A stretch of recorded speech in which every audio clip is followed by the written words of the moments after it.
बिस्मिल्लाहिर्रहमानिर्रहीम। अस्सलाम वालेकुम ख़वातीन व हज़रात, आप देख रहे हैं सैर डिजिटल और मैं हूं आपका मेज़बान मलिक यामीन अवान।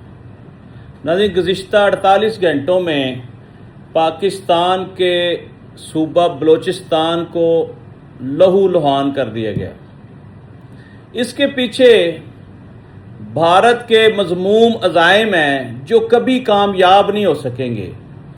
ये बात याद रहे कि मुकम्मल तौर पर जितनी दहशतगर्दी आज तक पाकिस्तान में हुई है उसमें सरे फहरिस्त सिर्फ और सिर्फ भारत है, क्योंकि हमारी इसके अलावा किसी के साथ दुश्मनी नहीं है। अब जो ताज़ा तरीन हालात अफगानिस्तान की तरफ से पैदा किए जा रहे हैं, जितने हमले उधर से हो रहे हैं उसके पीछे भी भारत है। हम जानते हैं, हमारी सिक्योरिटी फोर्सेस भी जानती हैं कि हमारा दुश्मन सिर्फ एक है। दुनिया सारी एक तरफ हो जाए और हमें कहे जी फलां फलां आपका दुश्मन है, हम जानते हैं कि हमारा दुश्मन सिर्फ भारत है। और भारत की जैसे ही हुकूमत चेंज होगी ये मामलात तब्दील हो जाएंगे, लेकिन समय से बालातर है कि मोदी की हुकूमत ख़त्म होने का नाम ही नहीं ले रही, क्योंकि मोदी जो है वो एक इंतशार पसंद आदमी है। शिद्दत पसंदी उसको बहुत ज़्यादा अच्छी लगती है कि हर तरफ गोला बारूद ही चलता रहे, लेकिन बेगुनाहों का कत्लेआम किया जा रहा है। नाज़रीन, पिछले 48 घंटों में तकरीबन 4 शहरी और आप कह लें कि 38 जो हैं वो हमारे फौजी जवान, पुलिस के जवान वो जामे शहादत नोश कर चुके हैं। इन्ना लिल्लाहि व इन्ना इलैहि राजिऊन। अल्लाह ताला इनकी मग़फ़रत फरमाए। ये जन्नती लोग हैं, ये मुल्क पर कुर्बान हुए हैं, ये पाकिस्तान की धरती पर कुर्बान हुए हैं, इनको हमेशा याद रखा जाएगा। लेकिन सवाल ये पैदा होता है, क्या इस दहशत गर्दी को कंट्रोल करने के लिए हमारी मौजूदा हुकूमत कोई आला दर्जे की हिकमत अमली अपना सकेगी? कोई पॉलिसीज़ को चेंज किया जाएगा कि ये पुरानी पॉलिसीज़ पे काम करते रहेंगे? अगर आज हमारे हुक्मरानों ने इस बात को सीरियस ना लिया कि पाकिस्तान में दहशतगर्दी कैसे ख़त्म करनी है, तो फिर ये कौम इन हुक्मरानों को कभी माफ़ नहीं करेगी। क्योंकि हमारे फौजी जवान रोज़ाना की बुनियाद पर शहादतें हासिल कर रहे हैं, शहीद हो रहे हैं, बेगुनाह शहादतें। माओं के बच्चे हैं, किसी के लाल हैं, अहम तरीन लोग हैं। ये कुर्बानियां रंग ले आए अगर हम इसका जवाब दें 11 गुना की सूरत में। क्या मौजूदा सेटअप इस काबिल है? इनको अगर अवाम ने मुंतखब किया होता तो इनकी कारकर्दगी और होती, क्योंकि ये आए किसी और मैंडेट से हैं, अवामी मैंडेट इनके पास नहीं है, इनको परवाह ही नहीं है कि ये हो क्या रहा है। नाज़रीन, ये वो केस रिपोर्ट हो रहे हैं जो आपको टीवी पे बताए जाते हैं, और यकीन करें बहुत सारे ऐसे केस हैं जो टीवी पर रिपोर्ट ही नहीं होते, जिनकी बारी नहीं आती। इस वक्त हमारे मुल्क के जो हालात हैं, मौजूदा सेटअप के ऊपर जो सेटअप है जो पूरे पाकिस्तान को कंट्रोल कर रहा है, सबको मिल बैठकर दहशतगर्दी को ख़त्म करने के ऊपर कोई जामिया पॉलिसी मुरतब करनी चाहिए, और जो हमारी अंदरूनी लड़ाइयाँ चल रही हैं उनको ख़त्म करना चाहिए। और जो लोग इस मुल्क को चलाने में नाकाम हो चुके हैं, जिन्होंने हाथ खड़े कर दिए हैं, जिन्होंने हमारे मुल्क को 50 साल पीछे धकेल दिया है, इनसे छुटकारा हासिल करें, कौमी हुकूमत बनाएं, मुल्क को बचाएं, क्योंकि ये वक्त दोबारा वापस नहीं आएगा। नाज़रीन, इस वक्त हमारे पास ये इतलात भी आ रही हैं कि कोई मीर शकील रहमान साहब हैं, वहाँ के कुछ सरदार हैं बलूचिस्तान के, उनके भी कोई 17 गार्ड जो है वो कल मार दिए इन्होंने, BLA वालों ने। इस पूरी दहशतगर्दी के पीछे BLA, और वो खुला के बताते हैं कि हमने ये किया। ہمارے پولیس کے جوانوں کو اغوا کر کے لے گئے، بعد میں ان کی لاشیں ملی پہاڑوں میں سے۔ یہ ہو کیا رہا ہے؟ یقین کریں، مجھے یہ بڑے افسوس سے کہنا پڑ رہا ہے کہ سارا میڈیا چیخ کر یہ کہہ رہا ہے کہ پولیس والوں کے پاس گولیاں ختم ہو گئیں۔ وہ چیختے چلاتے رہے، وہ پچھلے اپنے افسران سے رابطے کرتے رہے کہ جناب ہمارے پاس اسلحہ ختم ہو گیا۔ پھر ان لوگوں نے ان کو اغوا کر لیا، کوئی 21-23 لوگ تھے، 9-10 کو موقع پہ شہید کر دیا، اور ان کو بھی کچھ ٹائم کے بعد پہاڑوں میں لے جا کر شہید کر دیا۔ سیکیورٹی فورسز نے یا ہمارے اداروں نے بر وقت کارروائی کیوں نہیں کی؟ کیونکہ 5 گھنٹے تک یہ لڑائی چلتی رہی۔ آپ یقین کریں کہ ہمیں اس بات پر فخر ہے کہ ہماری پاک فوج دنیا کی طاقتور ترین فوج ہے۔ اس بات کو پوری دنیا تسلیم کر رہی ہے۔ تو یہ مٹھی بھر BLA کے لوگ، یہ ان سے کیوں نہیں فارغ کیے جا رہے؟ کیوں نہیں جہنم واصل کیے جا رہے؟ یہ بڑھتے کیوں جا رہے ہیں؟ کیا ہمارا دشمن ہم سے زیادہ انٹیلیجنٹ ہے؟ تو جواب ہے نہیں، ہمارے لوگ زیادہ انٹیلیجنٹ ہیں، زیادہ قابل ہیں۔ اس 5 گھنٹے کی لڑائی میں کیا نہیں ہو سکتا تھا؟ مجھے بتائیں۔ اسلام آباد سے فورسز جا سکتی تھی، لاہور سے جا سکتی تھی۔ ماشاءاللہ ہمارے پاس بڑے وسائل ہیں، ہیلی کاپٹر ہیں، جہاز ہیں، بڑے وسائل ہیں، اور اسلحے کی کمی نہیں ہے۔ ہم ایک نیوکلیر پاور ہیں۔ ہمارا ملک جو ہے وہ دنیا میں سر فہرست ہے کہ پاکستان ایک ایٹمی طاقت ہے۔ اس کی طرف کوئی میلی آنکھ سے نہیں دیکھ سکتا، لیکن یہ مٹھی بھر لوگ یہ ہماری فورسز کو نشانہ بنا رہے ہیں، یہ عام لوگوں کو بھی نشانہ بنا رہے ہیں۔ روزانہ کی بنیاد پر وہ حملے کر رہے ہیں، کہیں خود کش حملے ہو رہے ہیں، کہیں فائرنگ کر رہے ہیں۔ اب بتایا جا رہا ہے کہ یہ کوئی 2500 کے قریب لوگ تھے، نہیں 250 250 لوگ اگر کسی کے اوپر حملہ آور ہوں اور ان کے پاس جدید ترین اسلحہ ہو تو وہ نقصان تو کریں گے۔ اب اس مسئلے کا حل ہماری سیکیورٹی اداروں نے کرنا ہے، عوام کو سیف سائڈ انہوں نے کرنا ہے، کیونکہ یہ ہماری سرحدوں کے محافظ ہیں۔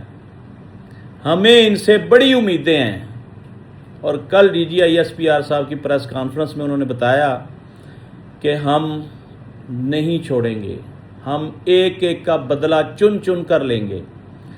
لیکن سر میرا سوال یہ ہے کہ اگر یہ ہمارا ایک بندہ شہید کریں تو ہمیں ان کے 100 بندے مارنے ہیں، پھر بھی اس کے برابر یہ نہیں آتے، کیونکہ یہ خریدے ہوئے لوگ ہیں، یہ کرائے کے قاتل ہیں، یہ ہمارے بے گناہوں کا خون بہا رہے ہیں پیسوں کے لیے۔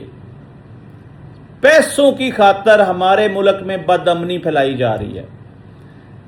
اس کا بھرپور جو ہے نا ہمیں وہ دفاع کرنا ہے۔ اس پہ میں ایک بات کرنا چاہتا ہوں ایز اے جرنلسٹ کہ خدارا اندرونی خلفشار، اندرونی معاملات کو ختم کریں، ساری قوم کو اپنے ساتھ اٹیچ کریں اور ایک جان ہو کر۔ ہمارے پاس ایران کی مثال ہے کہ جب لڑائی ہوئی، جب برا وقت آیا، ساری قوم اپنی قیادت کے ساتھ کھڑی تھی۔ ان کے درمیان اتنے اختلافات تھے کہ سوچ سمجھ سے باہر ہے۔ ہمیں بھی کچھ ایسا کرنا چاہیے کہ ہماری قوم جو کہ کھڑی ہے آپ کے ساتھ ہر لحاظ سے، لیکن کچھ لوگ ہیں، کچھ ایسے عناصر ہیں جو ناراض ہیں، جن کے مسئلے میں سب کو ایک پلیٹ فارم پر اکٹھا کریں، تمام جماعتوں کو اکٹھا کریں۔ جو جماعتیں فیل ہو چکی ہیں، جو پاکستان کی جڑیں کھوکھلی کر رہی ہیں، جو مال بنا رہی ہیں، ان کو فوری طور پر فارغ کرائیں۔ اور ہماری اطلاعات یہ ہیں کہ ستمبر سے پہلے یہ سیٹ اپ تو جا رہا ہے۔ تو عوام کو اعتماد میں لیں، عوام کو بتائیں کہ نیا سیٹ اپ کیا آ رہا ہے۔ خدارا اس ملک کی خاطر انا پرستی کو ایک سائیڈ پر کریں، ملک کی بہتری کے لیے کوئی اچھے اقدامات کریں۔ नाज़रीन, ये रेहान तारक साहब के ऊपर हमने कल बात की थी, तो कल रात को सिनेरियो चेंज हो गया। रेहान तारक साहब जो पॉडकास्टर हैं, यूट्यूबर हैं और एंकर पर्सन भी हैं, सीनियर सहाफ़ी हैं, उनको गुज़िश्ता रोज़ गिरफ़्तार कर लिया गया था और उनके ऊपर 295A लगी है, मुकदमा दर्ज हो गया है, गिरफ़्तार हो गए हैं, 6 दिन का रिमांड हो गया है। अब क्या सराइयाँ ये की जा रही हैं कि वो इमरान खान के हमायती थे, उन्होंने कैदी नंबर 804 के पोस्टर लगाए थे। ये बातें मार्केट में चल रही हैं, सोशल मीडिया पे भी चल रही हैं। और जो हालात वाक़यात हैं, जो FIR का मतन है, वो ये बता रहा है कि इन्होंने कोई मजहबी गुफ्तगू ऐसी की है जो आइन और कानून के ख़िलाफ़ है, जो शरई लिहाज से भी इन्होंने गलत किया है। इसके बारे में उनसे तहकीकात जारी हैं और उसके मुताबिक उनके ऊपर मुकदमा भी दर्ज हो चुका है। बहरहाल अल्लाह करे कि उनको इंसाफ मिले और उनको एक वार्निंग देनी चाहिए। सहाफ़ी जो हैं इस मुल्क का कीमती तरीन सरमाया है। अपने सहाफ़ियों को फैसिलिटेट किया करें, उनकी इस्लाह किया करें, उनको रियायत दिया करें, उन्हें वार्निंग दिया करें ताकि वो अलर्ट रहें। बहरहाल मैं ये जानता हूँ कि पाकिस्तान में रहने वाले जो सहाफ़ी जितने भी हैं, जो बाहर चले गए हैं, उनकी लैंग्वेज और है, जो इधर बैठे हैं उनकी लैंग्वेज और है, लेकिन सारे मुहिब्बे वतन हैं। गद्दार कोई नहीं है, मुल्क दुश्मन कोई नहीं है। हालात ऐसे पैदा हो जाते हैं कि सहाफ़ी को बोलना पड़ता है, बताना पड़ता है कि ये हो रहा है। बहरहाल नाज़रीन, ये हमारे लिए बड़ा अहम इशू है जो हमारे मुल्क में दहशतगर्दी करवाई जा रही है। इसके साथ साथ इस मुल्क में एक मसनूई महंगाई का नया तूफ़ान आने वाला है, ये बात भी सुन के जाइएगा। वो तूफ़ान क्या है? अमेरिका, ईरान, इसराइल जंग दोबारा शुरू हो गई है। इसके पीछे पता नहीं क्या मकासद है, क्योंकि MOU साइन हो गया था, जंग बंदी हो गई थी, मामलात बेहतरी की तरफ जा रहे थे। दोबारा इसराइल ने हमला कर दिया, फिर ईरान ने जवाबी कार्रवाई की, फिर अब बात बढ़ गई है। अब उधर से धमकियां आ रही हैं कि सफ़ाए हस्ती से मिटा देंगे, लेकिन ईरान डट गया, उसने कहा जी आप हमें मिटा दें। धमकियों से डरने वाले नहीं हैं, डट गया ईरान। अब होगा क्या? ईरान आबनाए हुर्मज को बंद करेगा, जहां से पूरे मशरक़ वुस्ता के आसपास जितने मुल्क हैं सब में तेल की सप्लाई जाती है, जिसमें पेट्रोल, डीजल, गैस, मादनियात जो भी है, पेट्रोलियम मसनूआत, वो वहाँ से जाती हैं। इसके साथ साथ ट्रेडिंग भी यहाँ से होती है, यानी कि पेट्रोल ही अकेला नहीं जाता, पेट्रोलिंग मसनूआत के साथ साथ ट्रेडिंग भी होती है। पूरी दुनिया से जो माल हमने मंगवाना है पाकिस्तान, वो नहीं आ सकेगा, ईरान नहीं आ सकेगा, UAE, अरब अमारात, जितने भी हैं ये मुल्क, अरब ममालिक, उनमें भी ट्रेडिंग नहीं हो सकेगी। चाइना में नहीं जा सकेगी ट्रेडिंग, भारत में नहीं जा सकेगी। ये सारा सिलसिला जब रुक जाएगा, फिर महंगाई का एक तूफान आएगा और वो सबसे ज़्यादा अफेक्टिव होंगे पाकिस्तानी, क्योंकि हमारे हुक्मरानों ने, जब पिछली जंग हुई है, ईरान की जंग चल रही थी, उस दौरान पेट्रोल प्राइसेस बहुत हाई हो गई पूरी दुनिया में। अभी पूरी दुनिया में पेट्रोल प्राइसेस नहीं बढ़ी थी और इन्होंने यहाँ पे दगड़ दगड़ करके बढ़ा दी शराब सारी, 100 रुपया लीटर के पीछे, 150 रुपया जी। और बाद में हिसाब किया कि हमने इतने अरब पेट्रोल से कमा लिया और लुडियां डाल रहे थे। ये है हमारे हुक्मरानों का चेहरा। ये अब भी हमारे साथ यही जुल्म करेंगे। उधर ठा ठा हुई है, इन्होंने आज ही पेट्रोल प्राइसेस बढ़ा देनी है। अभी कहीं भी प्राइसेस नहीं बढ़ी। इंटरनेशनल मार्केट में उतार चढ़ाव चल रहा है, कभी नीचे कभी ऊपर। आज भी मेरा ख्याल है कि $78 रेट चल रहा है क्रूड ऑयल का पर बैरल। लेकिन ये क्या करेंगे? ये शोर मचाएंगे जी, ओहो जी जंग लग गई।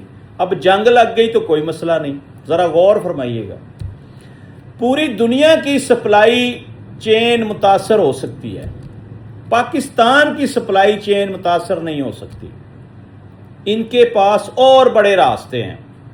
چلے کچھ عرصے کے لیے میں مان لیتا ہوں کہ ٹریڈنگ میں رکاوٹ آ جائے گی. پٹرولنگ مصنوعات جو ہیں وہ لے ذرا ایران سے بائی روڈ، ساتھ ہی ہمارا بارڈر ہے، یعنی ایک دیوار ہے، ادھر وہ ہیں ادھر ہم ہیں، تعلقات بھی بہت اچھے ہیں، ہمیں ہر چیز فری دینے کو بھی وہ تیار ہیں. پٹرول، ڈیزل، گیس، یہ چیزیں تو پاکستان میں ایک دن کے لیے بھی سپلائی معطل نہیں ہونی چاہیے. جب یہ ہمارے پاس راستہ کھلا ہے کہ ہم سمندر کے تھرو بھی لے سکتے ہیں، کیونکہ اب نائے ہرمز انہوں نے بند کرنی، جب بھی کرنی نا ایران نے کرنی ہے، تو پھر ہمارے اوپر یہ مہنگائی مسلط کر کے پروفٹ کس سے کمائیں گے؟ پاکستانی قوم سے. ٹیکسز سے یہ ملک نہیں چلا پا رہے. یہ اتنے بڑے خسارے میں چلے گئے ہیں، جب یہ جائیں گے تو ہمیں پتہ چلے گا کہ یہ ہمیں بیچ کے چلے گئے ہیں. اب پاکستان کے 3 ایئرپورٹ بیچنے جا رہے ہیں، یہ میں آپ کو ایڈوانس میں بتا دوں. 3 بڑے ایئرپورٹ پاکستان کے یہ سیل کرنے جا رہے ہیں. جیسے پی آئی اے سیل ہو گئی، اس طرح انہوں نے اور بھی بڑے بڑے ادارے سیل کر دیے ہیں.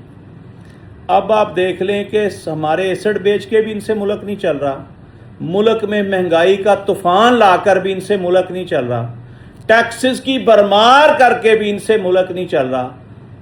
تو خدارا ان سے ہماری جان چھڑوا دیں، کوئی نیا سیٹ اپ لے آئیں، کوئی پڑھے لکھے لوگ آئیں جو اس ملک کو چلائیں، اور اس کے ساتھ ادارے مضبوط ہوں گے.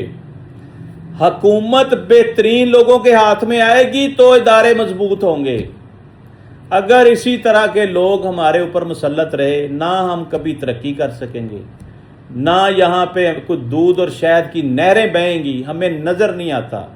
حالانکہ ایک بہت بڑے سیاستدان نے یہ دعویٰ کر رکھا ہے کہ پاکستان 26 ستمبر 2026 اکتوبر یا ستمبر یا نومبر کو ڈیٹ دی ہے کہ اکتوبر میں پاکستان دنیا کا امیر ترین ملک ہوگا. اللہ کرے ایسا ہو. عوام اس چیز کا بڑی شدت سے انتظار کر رہے ہیں کہ پاکستان دنیا کا امیر ترین ملک بن جائے، ہمیں باہر کے ملکوں میں نہ جانا پڑے. پارا ناظرین، بی ایل اے نے ہمارے ملک میں دہشت گردی کی خیر کر دیا ہے. ان کا کلا کما ہونا چاہیے. افغانستان سے جو طالبان ہیں، دہشت گرد افغانستان سے، وہ بھی دن رات حملوں میں جٹے ہوئے ہیں. تو اس کے لیے حکومت کو چاہیے کہ بارڈر سارے سیکیور کریں تاکہ یہ ادھر داخل نہ ہو سکیں. پھر کیا آسمان سے نیچے اتریں گے؟ سب سے پہلے ہمیں اپنی دیواریں مضبوط کرنی ہیں. چاروں طرف ہمارے ایسا سسٹم ہونا چاہیے کہ ایسے کوئی ہمارے بارڈر کراس نہ کر سکے. جو آسمان سے آئے گا پھر اس کو ہم دیکھ لیں گے. آج تک کے لیے اتنے. ناظرین، اس دعا کے ساتھ ولاگ کا اختتام کرتا ہوں کہ اللہ تعالیٰ ہمارے حکمرانوں کو ہدایت نصیب فرمائے اور یہ پاکستان کا سوچیں، یہ پاکستان کی عوام کا سوچیں، اور یہ جاتے جاتے کوئی اچھا فیصلہ کر جائیں. اب ان کے جانے کا وقت ہوا چاہتا ہے. آنے والے دنوں میں، بلکہ اسی مہینے میں، یہ 2 جماعتیں آپ کو لڑکھڑاتی نظر آئیں گی اور اس ملک سے بھاگتی نظر آئیں گی. اور میں آپ کو بتا دوں کہ ستمبر تک ان کا بوریا بستر گول ہونے والا ہے. نیا سیٹ اپ ترتیب دے دیا گیا ہے، نیا سیٹ اپ آنے والا ہے. لیکن عوام جاننا چاہتے ہیں کہ نیا سیٹ اپ کون سا آ رہا ہے، کیا وہ اس ملک کو ڈلیور کر سکے گا یا ہم اسی طرح دیوار کے ساتھ لگ رہیں گے. آج تک کے لیے ناظرین، اپنے میزبان ملک جامع نوان کو اجازت دیجیے اس دعا کے ساتھ کہ اللہ تعالیٰ ملک پاکستان کی حفاظت فرمائے اور ہمارے جو فوجی جوان اس ملک کی خاطر شہادتیں دے رہے ہیں، اللہ تعالیٰ ان کی شہادتیں قبول کرے اور ان کے اہل خانہ کو صبر جمیل عطا فرمائے. اور ان کے لیے ہماری ڈھیروں دعائیں ہیں. پاکستان زندہ باد.